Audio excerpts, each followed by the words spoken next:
Irmãos, irmãs, que Jesus, nosso amigo sublime, possa vir ao nosso encontro neste instante, trazendo-nos ao nosso mundo íntimo a sua calmaria, a sua serenidade, a sua paz, de modo que possamos sentirmos-nos bem, integrados na sua harmonia e na sua elevação.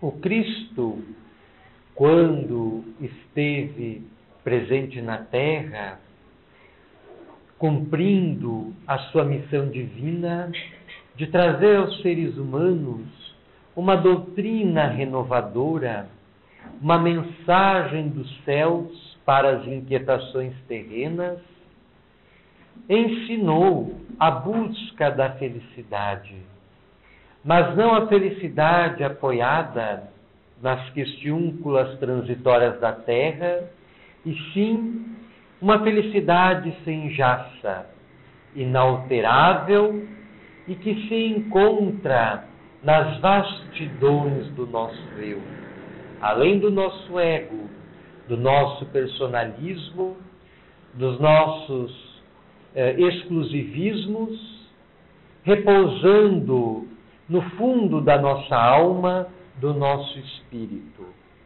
Quando ditava de sob a montanha o seu famoso sermão, declarou as bem-aventuranças, ensejando que os seres humanos não ficassem amesquinhados nos seus problemas, nas suas dificuldades, nas suas preocupações de sempre, mas esperassem o melhor de suas vidas e fossem felizes.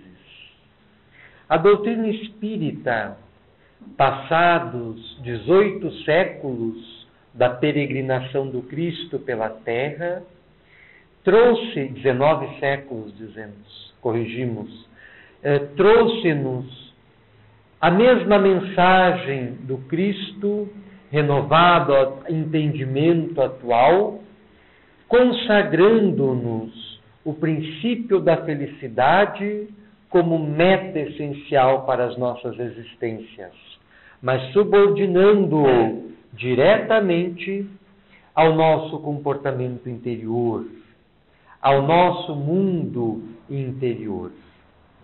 Allan Kardec, ao travar os seus diálogos com a espiritualidade através de diversos médiuns, diálogo que é o responsável pelo nascimento do espiritismo, da doutrina espírita, tocou em cheio na questão da mediunidade, que foi apresentada pelos Espíritos, no Livro dos Espíritos, na sua quarta parte das Esperanças e Consolações, no primeiro capítulo das penas e gozos terrestres, em caráteres eminentemente relativos, em caracteres relativos. Então, a felicidade depende do nosso estado interior, em que se encontra a nossa consciência. Quando Jesus, metaforicamente, falava do céu, da busca do reino de Deus, das bem-aventuranças, estava remetendo a uma jornada interior de busca do self, do eu verdadeiro, do si mesmo, do nosso espírito, da nossa essência espiritual. E esta jornada ninguém pode percorrer por nós. Ela deve ser feita exclusivamente por cada um de nós, através dos esforços que fazemos, da nossa perseverança, da nossa incessante procura pela melhoria de nós mesmos e de estados de bem-estar, de paz, de felicidade cada vez mais ampliados.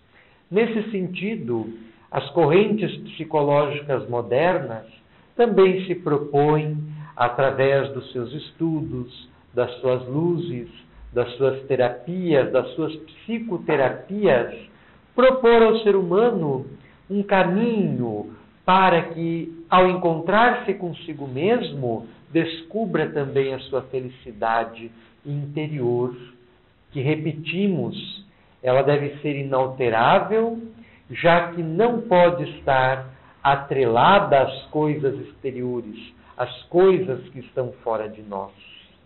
A exemplo de Jesus, manteve-se sempre o mesmo no momento da dificuldade e no momento das suas sublimações. Jesus foi o mesmo no campo do martírio, quando entregou sua vida em sacrifício por amor dos seus. E foi o mesmo também no Monte Tabor, onde se verificam os fenômenos da transfiguração, em que o Cristo ilumina-se, transfigura-se, muito obrigado, transfigura-se e materializam-se ante a visão estupefata dos discípulos que lá se encontravam com ele, Pedro, Tiago e João, dois espíritos luminares e que estavam associados ao processo histórico dos hebreus, Moisés e Elias, simbolizando uma aliança entre a lei antiga do judaísmo e a lei nova trazida pelo Cristo através dos seus ensinamentos sublimes. Então Jesus foi o mesmo sempre, em toda e qualquer ocasião, e nós devemos aprender a nos comportarmos da mesma forma. E conseguiremos quando compreendermos que a felicidade, o equilíbrio, a harmonia são estados da alma e não do corpo. Portanto, podem vir as tribulações, podem vir as dificuldades, podem vir as inquietações, mas se as nossas conquistas espirituais tiverem sido sólidas, firmes, nós nos manteremos essencialmente e permanentemente os mesmos, inatacáveis, inatingíveis ante o látego dos problemas que todos enfrentamos na Terra.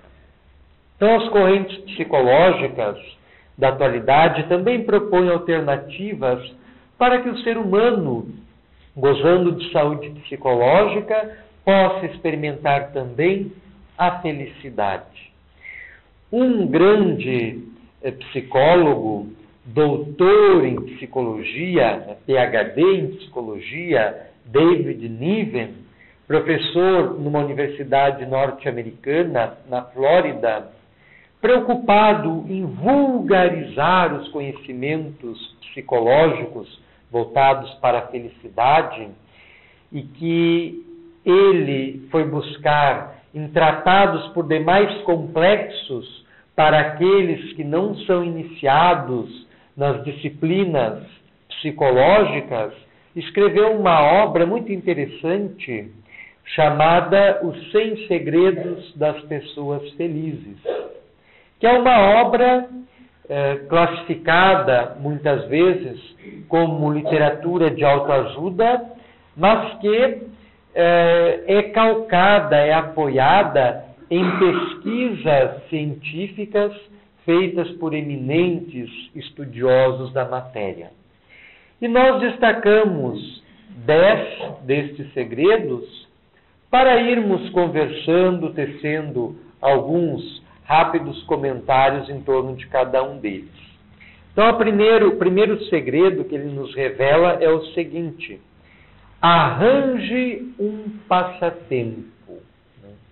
Ele explica que as pessoas que possuem um passatempo, uma ocupação que dá prazer, costumam experimentar mais satisfação na vida, mais felicidade, portanto, do que aqueles que não têm. Então, ele sugere que se ocupe com algo que dê prazer. Pode ser colecionar alguma coisa, livros, revistas, selos postais, moeda, dinheiro, etc. Temos uma colega que coleciona lápis. É algo difícil até de imaginar uma coleção de lápis, né? Mas tem lápis de diferentes tipos e ela já faz essa coleção há muito tempo e sente-se muito feliz com aquilo. Aquilo dá prazer para ela. Né? Os médicos recomendam, por exemplo, que se procure preencher aquelas palavras cruzadas, a maneira de um passatempo também, pelo menos uma vez ao dia, que isso contribui comprovadamente para a longevidade do cérebro físico. As pessoas, existem pesquisas sobre isso, que guardam este hábito quando idade mais avançada, têm menos chances de serem vítimas de Alzheimer e outras doenças degenerativas que afetam diretamente o patrimônio da memória. Então, encontrarmos uma ocupação que nos dê satisfação, que nos dê alegria. Enquanto espíritas cristãos, esta ocupação pode e deveria ser a prática do bem, o exercício constante da caridade, conforme ensinava o apóstolo Paulo na sua eminente, impressionante carta aos Coríntios, quando fala que ainda que eu falasse a língua dos anjos e todas as línguas humanas, sem o amor, sem a prática do bem, eu nada seria. E prossegue no seu texto fantástico, que se não estamos equivocados, é o capítulo 13, é o capítulo 12 ou 13 da sua epístola aos Coríntios, que deveríamos procurar ler mais seguidamente, de repente uma vez por semana, ou se não conseguirmos uma vez por mês, porque nos traz esclarecimento, nos traz fervor interior, nos traz luz para a alma. Então, buscarmos algo que nos dê prazer, nos dê realização na vida, de modo a sermos mais felizes. O segundo segredo é externado da seguinte forma: a amizade é mais importante do que o dinheiro. Jesus já dizia: não há maior amor na terra do que aquele que dá a sua vida em prol dos seus amigos. E ele exemplificou isso, ele testificou. No momento decisivo da sua jornada terrena, ele testemunhou sozinho, para que os seus seguidores diretos não sofressem o que ele estava sofrendo. Mesmo Pedro, que na véspera não aceitara a ideia de que todos, inclusive ele, abandonaria o Cristo no momento da dificuldade, o abandona, a fim de que o Cristo pudesse testificar o tamanho, a dimensão do seu amor pelos seus discípulos, por aqueles que ele queria bem. Nesse trecho do livro, David Niven traz o exemplo de dois conhecidos seus, dois empresários de sucesso, eram sócios de uma empresa, mas que, em função das flutuações do mercado, acabaram falindo e perderam tudo, inclusive a amizade sólida de vários anos. Passado muito tempo, eles voltaram a se encontrar e se deram conta do enorme equívoco, do grande erro que haviam cometido, compreendendo que o que haviam perdido de maior não era o dinheiro, a empresa, o sucesso financeiro, mas sim a amizade que os interligava, que formava um elo fraterno entre ambos. Chegando à conclusão, como é colocado no livro, que o dinheiro é como uma luva, a amizade é como a mão. Um é útil, o outro é essencial. Muito interessante esse paralelo, essa comparação. Então, nós, muitas vezes, em função do mundo em que nós vivemos, que é um mundo inferior, um mundo onde primam as materialidades, as animalidades, as vaidades, o orgulho, nós estamos presos aos nossos caprichos de milênios, que formam cadeias que nos atam aos desenganos de sempre.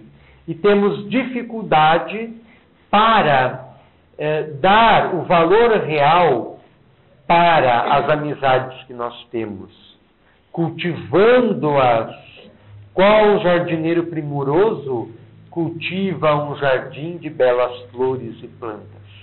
Então nós subordinamos tudo aos nossos interesses e muitas vezes cambiamos, mudamos os nosso círculo de relações a fim de satisfazer as nossas necessidades momentâneas e os nossos interesses particulares.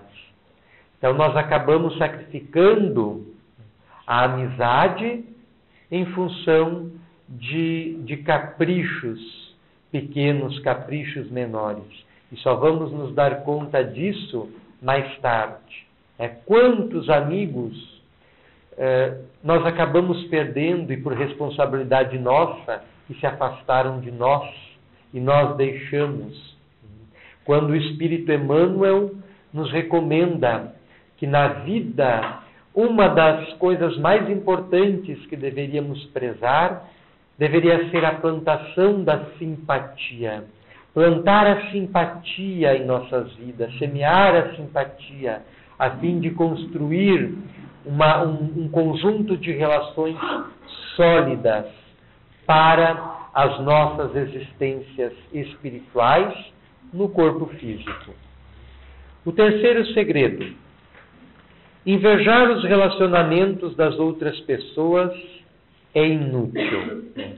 A inveja talvez seja uma das características negativas que mais viceja em nosso meio, dado as condições planetárias dentro das quais nos encaixamos.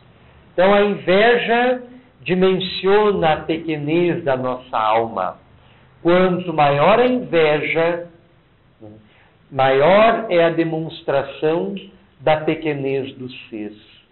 Quando a nossa preocupação deveria ser conosco mesmo e não com os outros, mas nós caímos nos rótulos ilusórios da vida e sempre tomamos o outro como parâmetro para medir a nossa satisfação, a nossa realização, a nossa felicidade, a nossa aparência, os nossos bens e por aí vai. Quando o único parâmetro para nós somos nós mesmos, já que não existe em nenhuma parte alguém que seja igual a nós. Então nós não devemos nos espelhar nos outros, porque isso não nos trará benefício nenhum. Bem pelo contrário, tenderá a aumentar as nossas dificuldades, o nosso sentimento de menos-valia, aumentar a nossa baixa estima, porque eu olho para o outro e, caindo no rótulo das ilusões, eu me iludo que ele está mais feliz do que eu, e isso me entristece, porque eu tenho inveja dentro de mim. Então o outro prospera, o outro vai para a frente e para mim nada dá certo. O mundo conspira contra mim. Caio num mecanismo de autoflagelação, de autoculpa, na qual me deprimo, na qual mergulho num estado de melancolia do qual é difícil sair. Então não devemos estabelecer essas ligações comparativas com os nossos semelhantes, porque elas não vão nos beneficiar, não vão nos trazer o bem. Eu devo ter como parâmetro, repetimos, a mim mesmo, o meu próprio eu, procurando ser hoje, como ensina o Espiritismo, procurando ser hoje melhor do que fui ontem e amanhã melhor do que estou sendo hoje. O que é diferente de eu procurar ser melhor do que o outro é. E é esta norma que a nossa sociedade segue, principalmente no mundo do trabalho e também dos relacionamentos, na família, nas relações amorosas. Prevalece este princípio, o da competitividade, em que cada um procura superar o outro, mas não a si próprio. Quantos casamentos tornaram-se mal-sucedidos, ruíram, acabaram sendo rompidos em função de não existir dentro da relação esponcialícia respeito pelas individualidades e por não haver esse bom senso de evitar comparações desnecessárias que não trarão benefício nenhum. Bem pelo contrário, trarão malefícios. Né? Então nós precisamos mudar o nosso foco, trazer o foco que está centrado no outro para nós mesmos. Né? Isso vai nos resolver um bocado de problemas, um bocado de dificuldades. Né? Até porque nós estamos acostumados a nos comportarmos de forma espelhada. Nós enxergamos tudo o que o outro tem de errado, mas não enxergamos o que tem de errado conosco. Mas, na verdade, aquilo que nós enxergamos de erro no nosso semelhante, muitas vezes é um reflexo do erro que está na gente. Então, nós temos um comportamento espelhado, no qual nós vemos projetamos no outro as nossas mazelas interiores, os nossos dramas, os nossos conflitos, as nossas carências, as nossas limitações, os nossos bloqueios. E a gente transfere isso para o próximo, inconscientemente. Né? Dizem que quando a gente aponta o dedo para alguém, todos os demais estão apontando para nós mesmos. Isso é uma realidade. Então, não tomemos o outro para efeito de comparação conosco. Nós somos únicos. Isto já nos torna, por demais, especiais, ao saber que Deus, em toda a terra e muito mais, em toda a casa universal, não fez nenhum ser igual a nós. Nós somos únicos.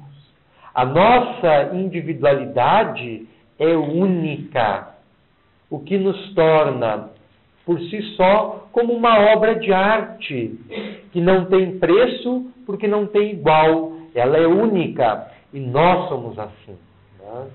Sob este prima, nós já nos deveríamos nos sentir bem, deveríamos nos sentir as pessoas mais felizes do mundo, simplesmente por este fato de Deus, né, ao criar-nos, nos amar a tal ponto de ter feito-nos únicos, individualidades únicas, né? Em experiências sucessivas de conquistas em conquistas, na direção de planos cada vez maiores de compreensão, de entendimento, de beleza, de iluminação, de paz, de felicidade.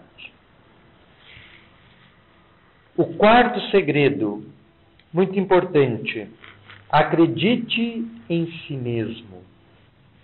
É muito importante acreditar em si próprio. Este princípio de ter fé em si mesmo, em suas capacidades, em suas potencialidades, em seus poderes, ele é altamente significativo para o sucesso e para a felicidade em qualquer um dos nossos empreendimentos, em qualquer uma de nossas realizações. Nós devemos nos atirar de corpo e alma em alguma realização, sabedores de que somos capazes de executar aquela determinada tarefa, de cumprir aquele determinado projeto. E nós temos esse poder dentro de nós. muito mais do que imaginamos. Né? Narra o evangelista Marcos que certa feita um pai já desesperado procurou Jesus, porque o seu filho encontrava-se vítima de um transtorno terrível, uma epilepsia tremenda, onde ele convulsionava o tempo inteiro, caindo na terra várias vezes ao dia, várias vezes à noite, e o mesmo havia sido apresentado para os discípulos do Cristo. Estes impuseram a mão sobre ele e ele não foi curado.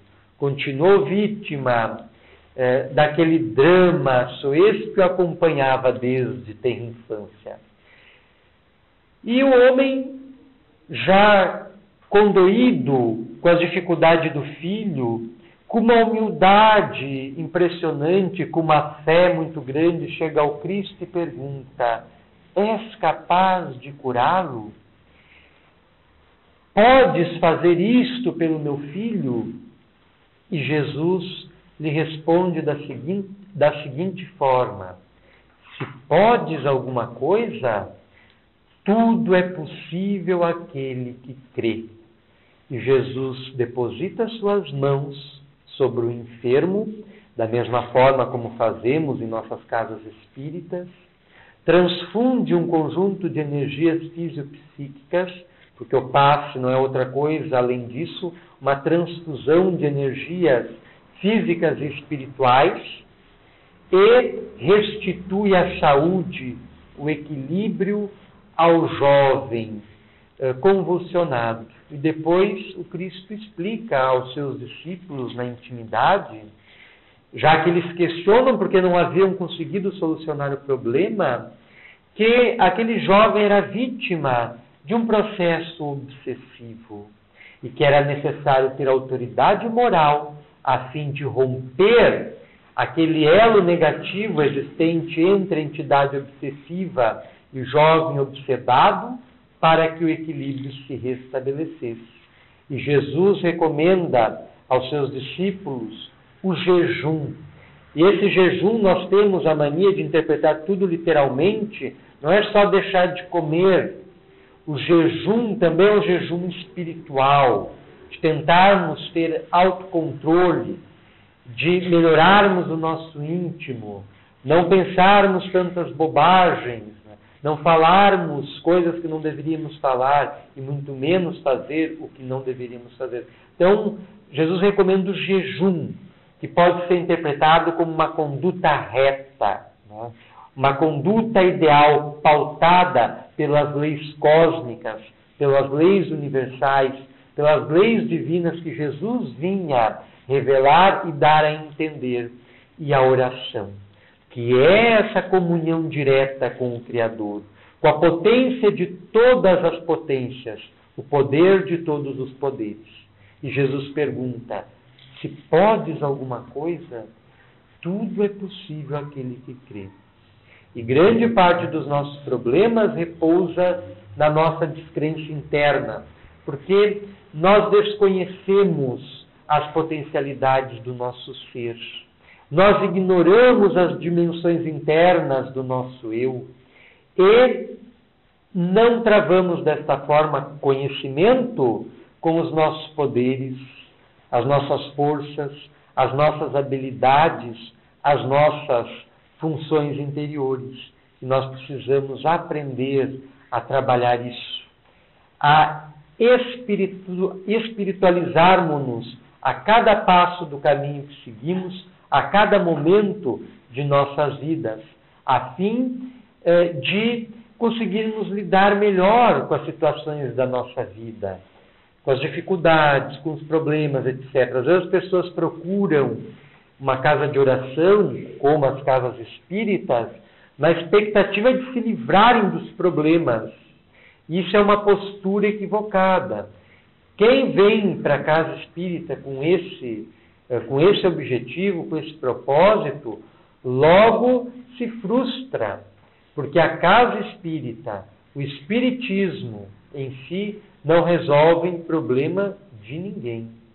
O que a casa espírita faz e o que o Espiritismo ajuda a fazer é o homem compreender melhor a si mesmo, as leis sublimes que nos governam os destinos e nos ditam os roteiros terrestres e celestes, a fim de lidarmos melhor com as situações da vida. O fato de nós nos tornarmos espíritas, seguirmos um bom caminho, fazermos o bem, não vai impedir que nós passemos por dificuldades, não vai fazer com que nós não choremos mais, não vai fazer com que nós não soframos mais, de forma alguma. Mas o fato de nós sermos espíritas, termos um entendimento mais amplo acerca da nossa realidade pessoal e transpessoal, o fato de nós tentarmos trilhar uma jornada espiritual, o fato de nós tentarmos fazer o bem, já vai nos auxiliar a lidar melhor com as situações afligentes e constringentes da nossa existência. E eis a nossa meta, gerenciar os nossos problemas. Como nós estamos encarnados no mundo que é de provas e expiações, é natural que todas as nossas experiências, todas as nossas vivências, todos os nossos relacionamentos tragam essa marca das provas e expiações.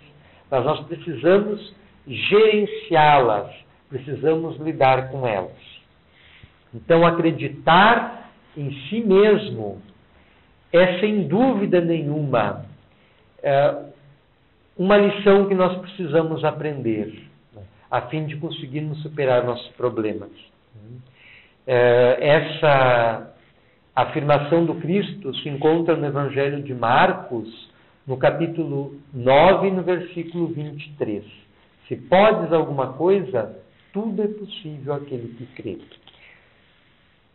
O quinto segredo: não acredite demais em si. É o oposto do outro.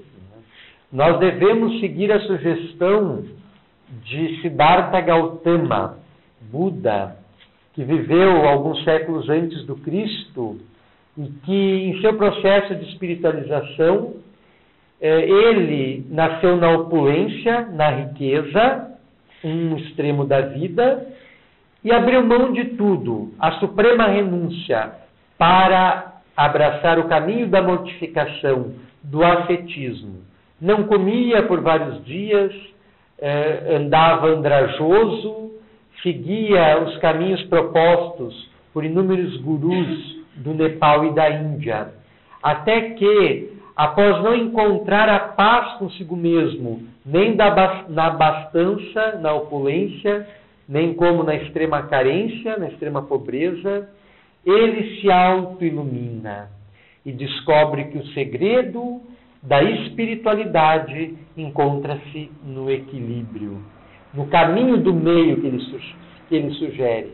Nem o caminho da esquerda, nem o caminho da direita. Não os extremos, o caminho do meio, o equilíbrio. E nós precisamos buscar o equilíbrio em tudo em nossas vidas. Então, há aqueles que acreditam em si em demasia, a ponto de se julgarem superiores aos demais, presença do orgulho, da vaidade, e se tornam presunçosos, pessoas de difícil convivência, que ninguém quer estar ao lado delas, porque sabem tudo, sabem melhor do que ninguém, para tudo tem uma explicação, e acabam transformando-se em pessoas muito desagradáveis.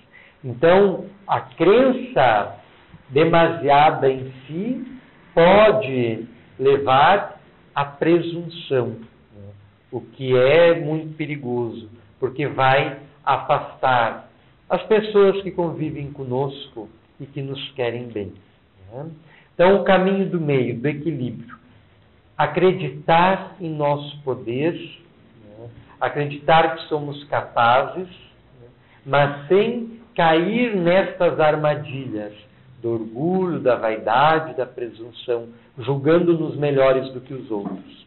Até porque todos temos dentro de nós as mesmas capacidades para realizar as mesmas coisas, os mesmos projetos que desejamos. O que nos diferencia é a nossa aplicação, o nosso esforço, o nosso empenho e as experiências que já temos acumulado, amealhado ao longo do nosso histórico evolutivo.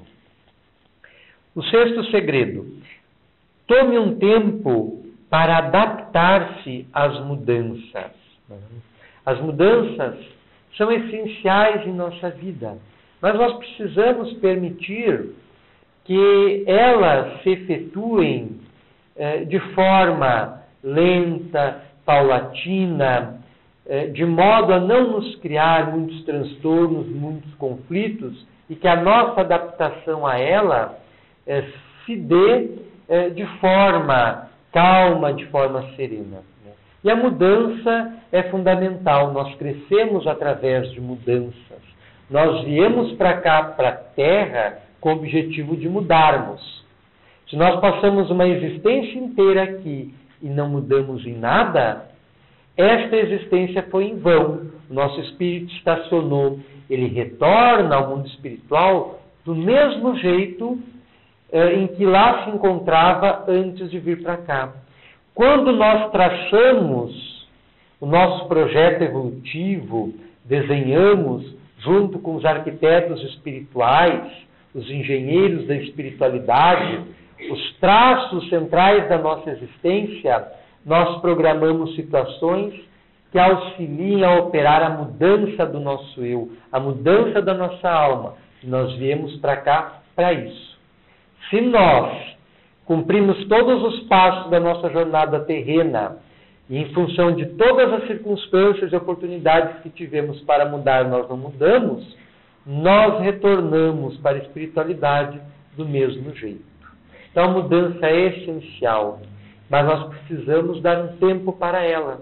Às vezes a gente tem o propósito de fazer uma mudança interior, principalmente nós que nos reunimos em torno de um caminho espiritual, desejamos fazer uma renovação, operar uma modificação dentro de nós, tentamos, insistimos e não conseguimos, isso nos frustra, mas porque nós não damos tempo ao tempo. Sendo que a sabedoria deuteronômica, um dos primeiros livros da Bíblia, já dizia que há tempo para tudo. Então, para a mudança também. E nós precisamos dar ensejo, permitir que essas mudanças ocorram e que nós nos adaptemos a elas. O sétimo segredo. Use o seu trabalho de modo positivo. Há pessoas que são extremamente infelizes em seus ofícios, em suas ocupações. Mas, ao mesmo tempo, nada fazem para procurar mudar de ofício, um que lhes traga mais prazer, lhes traga mais alegria. Então, é necessário fazer com que o trabalho seja positivo para nós, nos traga alegria. Se nós estamos num trabalho que apresenta muitas dificuldades, muitos desafios, muitos impestos, mas nós gostamos daquilo, a gente encontra estratégias para superar, contornar as dificuldades e cumprir com a nossa proposta, cumprir com as nossas obrigações. André Luiz escreve que o rio atinge o seu objetivo porque aprendeu a contornar os obstáculos. O rio não segue em linha reta da sua nascente até a sua foz. Ele vai serpenteando, porque ele vai contornando os obstáculos do seu caminho até alcançar o seu objetivo. Então, na vida, da mesma forma, dotados dessa maleabilidade, nós devemos buscar mudar o foco da dificuldade, vendo-a como um desafio a ser superado, e não cairmos no mesmismo em que muitas vezes nós estacionamos, de apenas reclamar por não estarmos satisfeitos com a condição de trabalho ou qualquer outra, mas não fazermos, em contrapartida, nada para modificá-la, a fim de torná-la melhor. Então é importante que nós busquemos em tudo aquilo que nos acontece, inclusive no trabalho, o positivo, o bom. Jesus já dizia, em tudo procurai a parte boa, o lado bom. O 8º segredo. Se você não tiver certeza, escolha a opção mais positiva. E aí David Niven faz a seguinte afirmação, que achamos muito interessante. As pessoas felizes e as pessoas infelizes olham e explicam o mundo de maneiras diferentes. As pessoas felizes e as pessoas infelizes olham e explicam o mundo de maneiras diferentes. Um copo d'água enchido até o meio, talvez para um parecerá meio vazio, talvez para outro parecerá meio cheio. Tudo depende do nosso eu, da nossa subjetividade, da maneira como nós vemos as coisas. Às vezes, nós fazemos, como diz aquele velho ditado, uma tempestade num copo d'água.